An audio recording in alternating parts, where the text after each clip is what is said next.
বিশ্বাসঘাতকতা করছেন। আমরা সবাই বর্তমান যে সংবিধান রয়েছে, এই সংবিধান খুনি হাসিনা এবং ভারত কর্তৃক সার্বজনীকৃত সংবিধান, এই সংবিধান ছুঁড়ে ফেলে দিয়ে আমরা জুলাই আগস্ট বিপ্লব করেছি। আর আজকে এই সংবিধানের দোহাই দিয়ে আমাদেরকে হাইকোর্ট দেখানো হয়, আমাদেরকে সুপ্রিম কোর্ট দেখানো হয়। আমরা এই সরকারকে একাধিকবার বলেছি, আমরা হাইকোর্ট সুপ্রিম কোর্ট আপনাদের আগেই দেখে আসছি, আমাদেরকে হাইকোর্ট সুপ্রিম কোর্ট দেখাবেন না। এই সংবিধান আমরা মানি না। এই সংবিধান ছুঁড়ে ফেলে দিয়ে এই জুলাই আগস্ট বিপ্লব করেছে এদেশের ছাত্র জনতা। কিন্তু বড় দুঃখের বিষয়, পরিতাপের বিষয়, আজকে একটি অশুভ রাজনৈতিক চক্রের গভীর ষড়যন্ত্রের চাপা করে আমাদেরকে একটি এই সংবিধানের ফর্মুলার মধ্যে ঢুকিয়ে দেওয়া হয়েছে। তারা নাম দিয়েছে অন্তর্বর্তীকালীন সরকার। আচ্ছা ভাইরা, আমরা কি অন্তর্বর্তীকালীন সরকার চেয়েছিলাম? কথা বলতে হবে।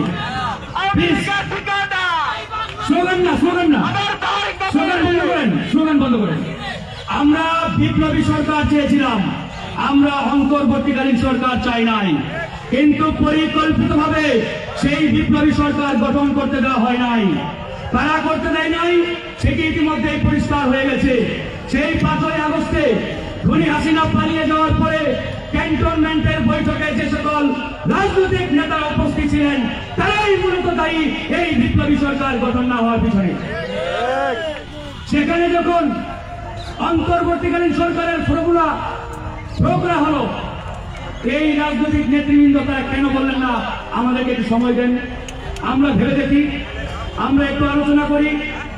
তারা বিন্দু পরিমাণ চিন্তা না করে তড়িৎ গতিতে জিও বলে মেনে নিলেন। তারপরে আর্মির গাড়িতে করে তাদের নিয়ে আসা হলো রয়ের হেডকোয়ার্টার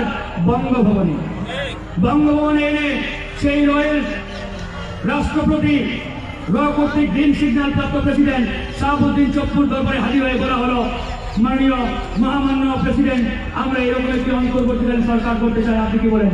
সে বললো ইয়েস করা যায়। বুঝছেন তো, তখন পর্যন্ত প্রত্যেকটি ফর্মুলা তাদের সূক্ষ্ম সেই প্লেন ওয়াইজ হচ্ছে। এরপরে এই অন্তর্বর্তীকালীন সরকারের ভবিষ্যতে কেউ যাতে বৈধতা চ্যালেঞ্জ করতে না পারে, ওই রাষ্ট্রপতি দপ্তর থেকে প্রধান বিচারপতির দপ্তরে চিঠি পাঠানো হলো যে এটা বৈধ নাকি অবৈধ, ভবিষ্যতে কেউ যাতে প্রশ্ন না করতে পারে, আপনি কি বলেন জনাব?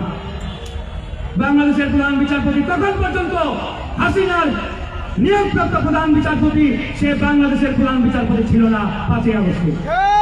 সে বলল ইয়েস, খুব ভালো ফর্মুলা হয়ে যায়, করে ফেলেন, সিগন্যাল দিয়ে দিলেন। তারপরে হলো কি অন্তর্বর্তীকালীন সরকার।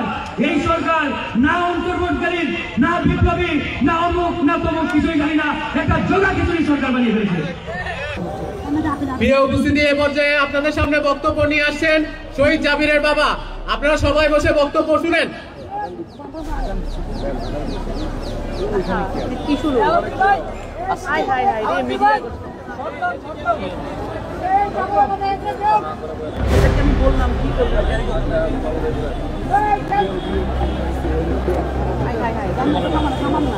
আমরা সবাইকে বিশৃঙ্খলা না করার জন্য অনুরোধ করছি। আমরা সবাইকে বিশৃঙ্খলা পরিহার করার জন্য অনুরোধ করছি। আমরা শান্তশিষ্টভাবে প্রোগ্রাম সমাপ্ত করতে চাই। জাতীয় বিপ্লবী পরিষদ সকল প্রকার বিশৃঙ্খলার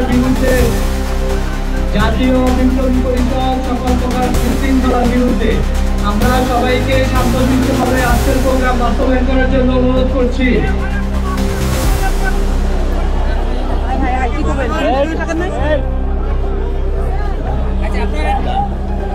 এখানে যারা বিশৃঙ্খলা সৃষ্টি করছেন, আপনারা কিন্তু এই শহীদ পরিবারের সাথে, আপনারা এই আহত নিহতের পরিবারের সাথে আপনারা বেইমানি করছেন।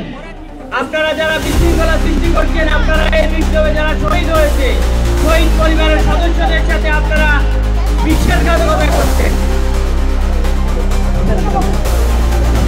আমরা সবাইকে ধৈর্য ধারণ করার অনুরোধ করছি। জাতীয় বিপ্লবী পরিষদ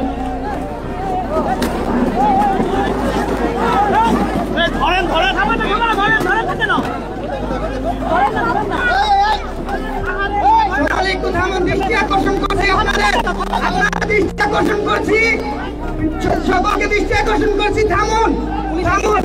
এখানে এখানে Side, side, side, side.